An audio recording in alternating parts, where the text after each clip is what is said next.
కానీ సాధనయందు ఎవరు మంచి గుణాల్ని నిలబెట్టుకుని చెడు గుణాల్ని గెలవగలుగుతాడో వాడు ఉత్తమమైనటువంటి లక్షణములను పొందినటువంటి వాడు. ఎందుకంటే ప్రతి సన్నివేశంలో కూడా మనసు ప్రబోధం చేస్తుంటుంది. ఇది ఇలా చేసేద్దు, ఏం పర్వాలేదు, అలా కాదు అని శాస్త్రమునకు కట్టుబడి నిలబడాలంటే ధృతి ఉండాలి. ధృతి అంటే పట్టుదల. పట్టుదల దేని చేత వస్తుందో తెలుసా? రెండు కారణముల చేత వస్తుంది. ఒకటి పరిశీలన, రెండు మహాత్ముల యొక్క జీవితాన్ని పఠించడం. ఈ రెండే కారణాలు ధృతికి. ప్రాణమే పోనివ్వండి, తాను నమ్మిన సిద్ధాంతాన్ని, తాను చెయ్యాలనుకున్న పనిని మాత్రం ఏ కారణము చేత విస్మరించి ఉండరు మహాత్ములు. ఆ పనిని అలాగే చేస్తారు.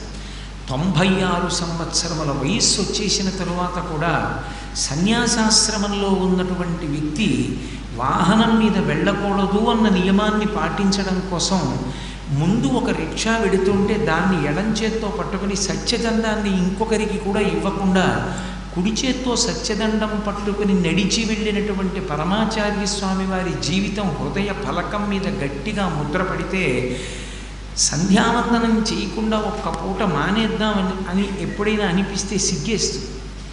ఒరే, 100 సంవత్సరములు మహానుభావుడు అలా నడిచారే, ధర్మం కోసం అంత నిలబడ్డారే, ఒక పూట సంధ్యావందనం మానేయవలసిన అవసరం నీకేమిటి, ఎందుకు చేయలేవు సంధ్యావందనం అనిపిస్తుంది. మనిషికి ధృతి అంటే పట్టుదల దేని నుండి వస్తుంది అంటే మహాత్ముల యొక్క జీవితాన్ని పరిశీలించడం చేత వస్తుంది. మహాత్ముల జీవితాల్ని పరిశీలించడానికి బాగా అవకాశం కల్పించుకోవడమే దేవతా గుణములను నిలబెట్టుకోవడం. రాక్షస గుణములు వదిలిపోవడానికి కారణం ఏది అంటే మహాత్ముల యొక్క జీవితాన్ని పరిశీలించడం, భగవంతుని యొక్క గుణములను మనసులో బాగా నిలబెట్టుకోవడం. అంతటి దయామయుడైనటువంటి పరమేశ్వరుని దృష్టిలోనే మనం నేరస్తులుగా నిలబడితే ఇక అసలు ఈ ప్రపంచంలో మనుష్యుడిగా పుట్టడం వలన మనం పొందే ప్రయోజనం ఏది అన్నది మన మనసులో నిలబడితే మనం ధర్మ వ్యతిరిక్తంగా, శాస్త్రం వ్యతిరిక్తంగా ప్రవర్తించడానికి అంగీకరించాం. అదిగో అందుకు పనికొస్తుంది అవతార వైభవం. అందుకని దేవదానవులకు యుద్ధం జరిగింది అంటే ఎప్పుడో భూతకాలంలో గతంలో జరిగిపోయినటువంటి విశేషం అది.